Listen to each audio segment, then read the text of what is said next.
देखिए latest episodes बिल्कुल ad free. Bharat Ratna doctor Bhimrao Ambedkar को कोटि कोटि नमन। ये कार्यक्रम डॉक्टर भीमराव अंबेडकर के जीवन पर आधारित है, जहां भारत की जनता के प्रति उनकी योगदानों को पूरी सजगता से चित्रित और रेखांकित करने का प्रयास है। कार्यक्रम में दिखाई गई घटनाएं लब्ध प्रतिष्ठ पुस्तकों से ली गई हैं। इस कार्यक्रम के जरिए चैनल की ओर से एक विश्वसनीय, सजग और सकारात्मक प्रयास है कि डॉक्टर बाबा साहेब भीमराव अंबेडकर के जीवन की संघर्ष यात्रा एवं गौरव गाथा पूरे आदर के साथ घर घर पहुंचे और उनके योगदानों से सभी संपूर्णता में परिचित और आह्लादित हों। अरे देखो, कहाँ चली गई करुणा? भाग गई। देखो, बुआ जी को भी नहीं मालूम, हम ही लोग से आके पूछ रहे कहाँ चली गई। अरे कुछ न कुछ तो घर में बवाल हुई भी कर रहा ना। हाँ, कभी बाला भाग जाते हैं, कभी करुणा भाग जाते हैं। अरे रात को बवाल हो रहा था, सुन भी करे चली गई करुणा। इलो आगे बाला आ गया। देखो कहाँ है करुणा? मैं सब जगह देख के आ रहा हूँ, वो कहीं नहीं मिल रही है। इस बार तो मैंने उसे मारा भी नहीं है, ना ही मैंने डांटा है। इसका मतलब वो मेरी वजह से तो नहीं गई है ना? उसे ढूंढने की जिम्मेदारी तुम्हारी है भीम।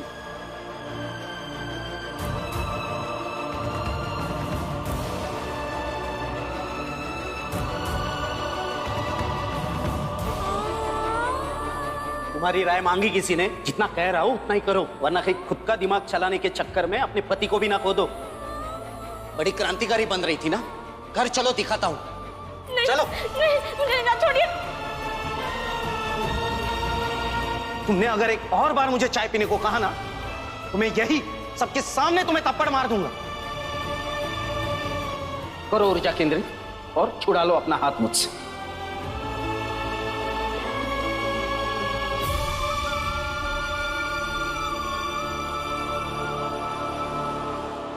बाला, शांत हो जा। शांत रहो? बुआ मेरी पत्नी भाग गई है और आप कह रही है कि शांत रहो। जब दीदी थी तब तो आपको उनकी कदर नहीं थी, फिर अब क्यों परेशान हो रहे? परेशान हो रहा हूं क्योंकि वो मेरी पत्नी है। वो मेरी वजह से नहीं गई है यहाँ से। अगर मेरी वजह से जाना होता तो काफी पहले भाग चुकी होती। अभी तो तुम लोगों के साथ थी ना, फिर क्यों भाग गई? मुझे कुछ नहीं पता। उसे ढूंढ के लाने की जिम्मेदारी तुम लोगों की है। ढूंढ कर लाओ उसे।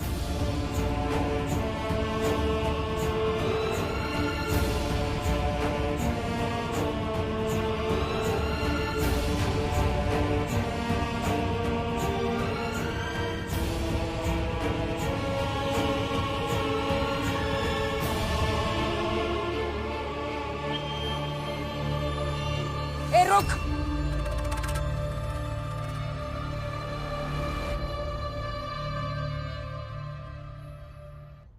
भागकर कहाँ जा रही है? हाँ, उधारी देने का समय आया तो पति को छोड़कर भाग रही है। नहीं, इसलिए नहीं जा रही हूँ। प्यार करती हूँ, इसलिए समझ पा रही हूँ कि मेरे उनके साथ रहने से उन्हें ही तकलीफ होगी।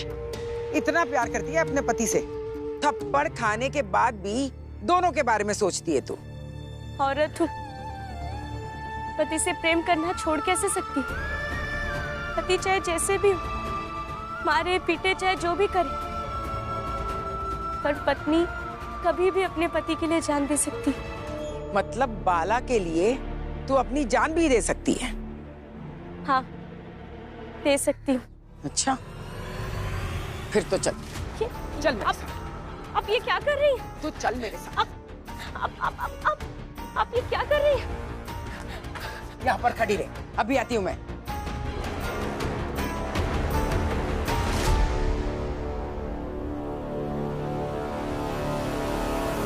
अपनी वसूली मैं अलग तरीके से करती हूँ, और ये बात सारा मोहल्ला जानता है।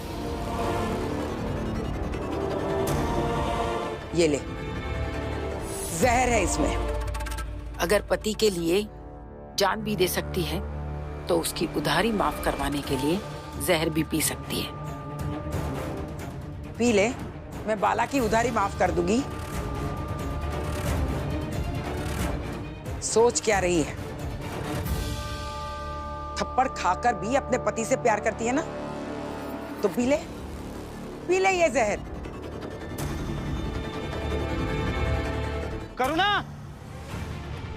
दीदी, दीदी! मुझे ऐसा लगता है कि भाभी को पता होगा कि हम उन्हें स्टेशन की तरफ ढूंढेंगे, तो वो वहां नहीं गई होगी। हम किसी और तरफ जाकर ढूंढते हैं। तुम्हें इतनी ही समझ है तो ये भी बता दो कि वो गई कहाँ होगी। मुझे लगता है बंदरगाह की तरफ चल के देखते हैं। हाँ सही बोल रही, वहीं चलते हैं। रुके बाला भैया, पहले आप ये बताइए कि आप ढूंढ किसे रहे हैं? अपनी पत्नी को या उस औरत को जिससे आप अपनी सहूलियत के हिसाब से डांट सके, मार सके? बकवास का समय नहीं है अभी, चलो यहाँ से। मेरे पास इतना समय नहीं है कि मैं दिन भर यहाँ खड़ी रहूं। जहर पिएगी या नहीं? अगर हाँ तो पी ले, उधारी का किस्सा खत्म।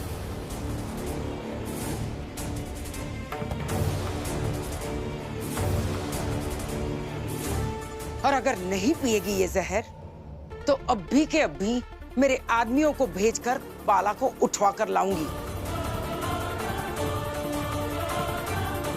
और फिर उसके साथ मेरे आदमी क्या करेंगे, उसकी कितनी हड्डियां तोड़ेंगे, ये मुझे भी नहीं पता है।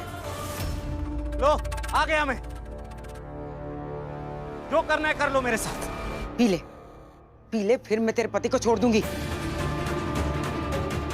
करुणा, क्या हुआ तुम्हें? रमा कह रही थी कि तुम बेहोश हो गई हो। अगर तुम्हें ठीक लग रहा है तो उठो और चलो यहाँ से। तुम्हें ऐसे रोज रोज बेहोश देखूंगा तो मुझे अच्छा लगेगा क्या? मैं तुम्हारे हाथ जोड़ता हूँ, अभी यहाँ से चलो, मैं तुम्हें ऐसे नहीं देख सकता। और अगर नहीं पिएगी ये जहर तो अभी के अभी मेरे आदमियों को भेजकर बाला को उठवा कर लाऊंगी और फिर उसके साथ मेरे आदमी क्या करेंगे, ये मुझे भी नहीं पता है।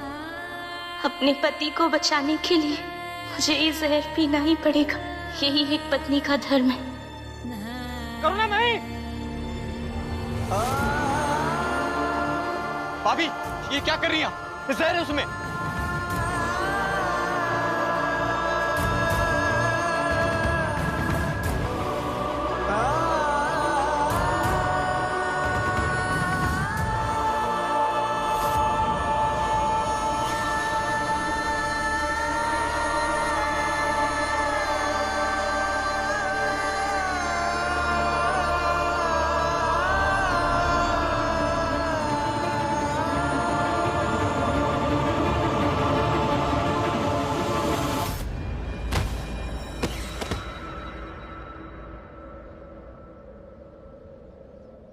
करुणा, करुणा, करुणा उठ जाओ।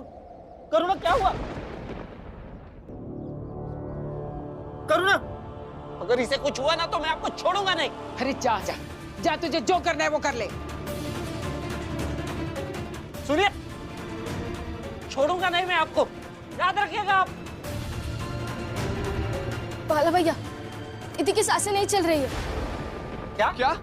करुणा नहीं, करुणा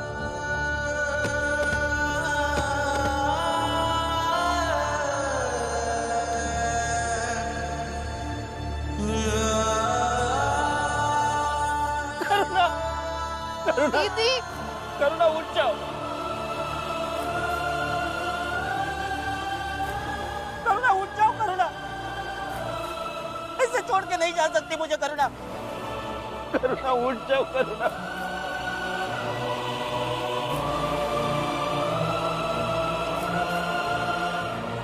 मैं तुम्हारे हाथ जोड़ता हूँ, मुझे ऐसे अकेले छोड़ के मत जाओ। करुणा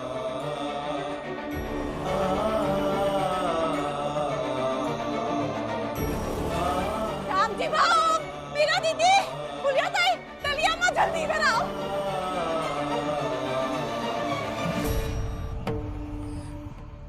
क्या हुआ? करुणा मर गई। क्या?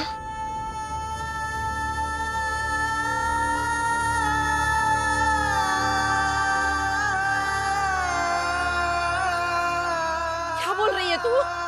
दीदी, वो जो उधारी के पैसे देने वाली औरत थी ना, उसने करुणा से कहा कि तुम जहर पी लो तो वो बाला के कर्ज को माफ कर देंगे। इसलिए करुणा ने जहर पी लिया और वो मर गई।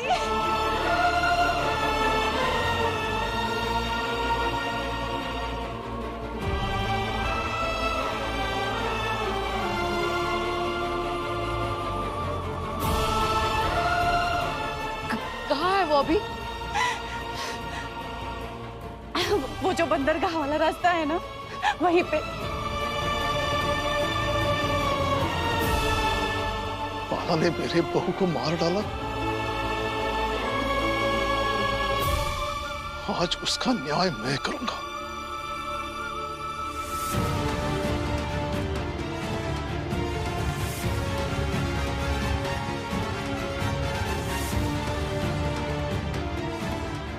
चल मेरा।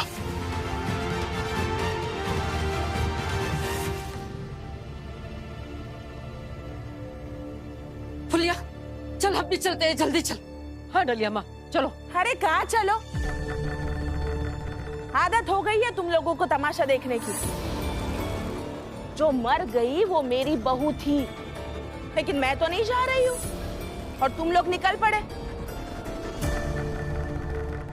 अरे उस करुणा के साथ यही होना था जो भीम और रमा के बातों में फंसे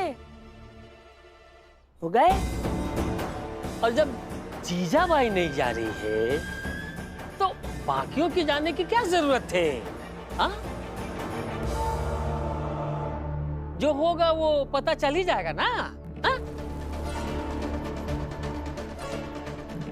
मनोहर भाऊ, चलो हम दोनों चलते हैं, इनमें से कोई नहीं जाने वाला। सही कह रहे हो नंदू, जिन्हें नहीं जाना है ना जाएं, हम तो जरूर जाएंगे।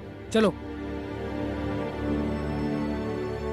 फुलिया और दलिया अम्मा, ज्यादा भावुक मत होइए, इंतजार करिए तसल्ली से।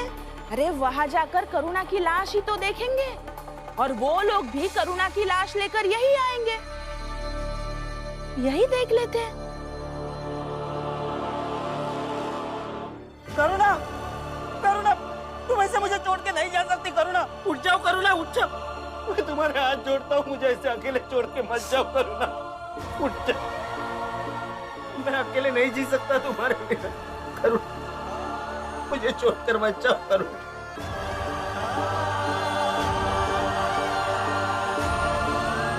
करुणा, करुणा उठ जाओ। करुणा सुनिए,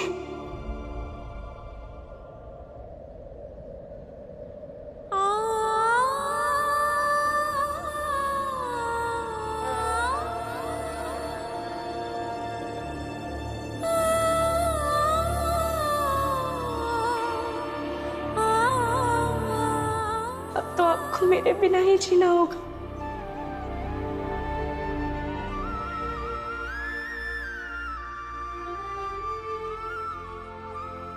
मैं मर चुकी हूँ, अब आप जैसे चाहे वैसे जीना, जो मन करे वो करना। अब आपको रोकने वाला कोई नहीं होगा। आप हमेशा कहते थे ना कि मैं आपको हर बात पे गुस्सा दिलाती रहती हूँ, तो अब आपको गुस्सा दिलाने वाली भी कोई नहीं होगी। नहीं करुणा, ऐसे मत बोलो। मैं तुम पे कभी गुस्सा नहीं करूंगा, तुम जैसे कहोगी वैसे रहूंगा। बस तुम मुझे छोड़कर मत जाओ करुणा, मत जाओ। बोलना तो मैंने कब का छोड़ दिया था, आपके थप्पड़ से चोट लगती थी मुझे, पर बोलने की हिम्मत नहीं थी। वो तो भीम और रमा ने मुझे अपने हक के लिए लड़ने को कहा, हिम्मत दी मुझे, इसलिए मरने से पहले थोड़ा सा लड़ ली। और सच कहूं तो अच्छा ही किया, न मरने के बाद भी मुझे यही लगता कि थप्पड़ मारना आपका अधिकार था और थप्पड़ खाना मेरा कर्तव्य। अब कम से कम मुझे ये तो लग रहा है कि मरने के बाद अब मुझे आपका थप्पड़ नहीं खाना होगा। नहीं मारूंगा मैं थप्पड़, गलती हो गई मुझसे करुणा। मैं मर्द हूं तो स्वीकार नहीं कर पाया, पर भीम हमेशा सही था। मुझे कोई हक नहीं बनता कि मैं तुम पर हाथ उठाऊं। आनंद भी सही कहता था, अगर मैं ही तुम्हारी इज्जत नहीं करूंगा तो कोई और क्यों करेगा? मुझे माफ कर दो करुणा, मैं तुम्हारे आगे हाथ जोड़ता हूं। आगे से हम एकदम अच्छे से रहेंगे, जैसे भीम आनंद अपनी अपनी पत्नियों के साथ रहते, बिल्कुल वैसे। बस तुम लौटा मत जाओ मुझे छोड़कर। नहीं, मुझे जाना होगा। आप घर जाइए, वो औरत भी आपसे उधारी के पैसे नहीं मांगेगी। उधारी मैं चुका दूंगा करुणा, बस तुम लौट आओ। नहीं चुकाने होंगे उधारी के पैसे। माफ कर दो मुझे करुणा, उधारी के पैसे नहीं चुका। मुझे माफ कर दो करुणा, उधारी के पैसे नहीं चुकाने होंगे। माफ कर दो मुझे, माफ कर दो मुझे, छोड़कर जाओ मुझे। नहीं चुकाने होंगे उधारी के पैसे।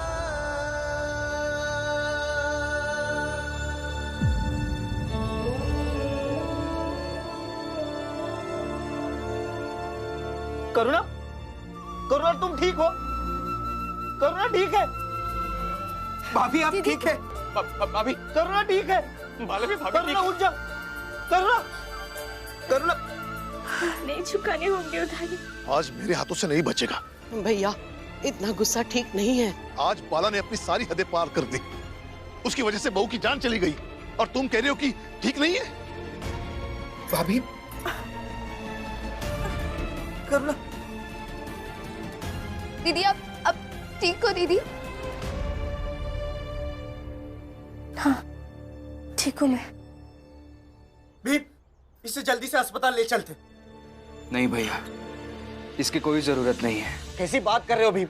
जहर पिया है इसने, अभी अभी इसकी सांसें बंद हो गई थी, देखा ना तुमने? ये तो चमत्कार है कि इसकी सांसें लौट आई, पर आगे का इलाज तो डॉक्टर ही करेगा ना।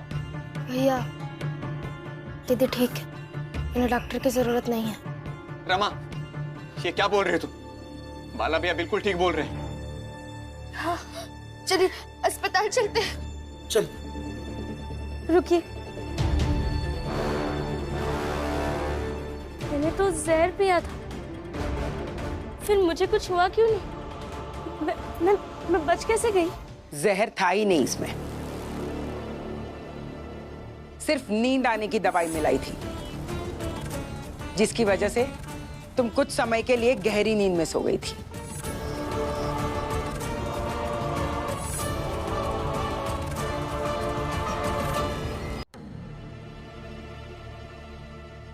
क्या कह रही है आप? हाँ। क्या?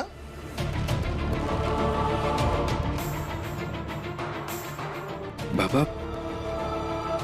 मतलब ये सब आपने? नहीं, मैंने नहीं, ये सब भीमराव ने किया है। दरअसल भीमराव जब मुझसे मिलने आया, तब उसने बाला के साथ लगाई हुई शर्त के बारे में मुझे बताया, और उसने कहा कि आप हमारी चाल में आई थी और बाला भैया पर इसलिए गुस्सा हो रही थी कि वो अपनी पत्नी पर हाथ उठाते हैं, सही है ना? इसलिए मुझे पूरी उम्मीद है कि आप शर्त जीतने में मेरी मदद जरूर कर पाएंगे। देख, मुझे मेरे पैसे चाहिए, इससे मुझे क्या लेना देना? आपको आपके पैसे मिल जाएंगे, चाहिए तो मैं आपको लिख कर देता हूं, बस मेरी मदद कीजिए। आपको एक बात बताता हूं, जब मैं छोटा था तब एक बार ऐसे ही गुस्से में मैंने मेरे आई को कुछ उल्टा सीधा कह दिया और फिर मैं विद्यालय चला गया। जब विद्यालय से घर लौटा तो आई थी ही नहीं। मैंने बहुत ढूंढा, ढूंढते ढूंढते रात हो गई, लेकिन फिर भी आई नहीं दिखी। फिर जब मैं रोने लगा तब मेरे आई बाबा मेरे सामने आ गए और उन्होंने समझाया कि जीवन में जो अपने लोग होते हैं उनकी इज्जत करना सीखो।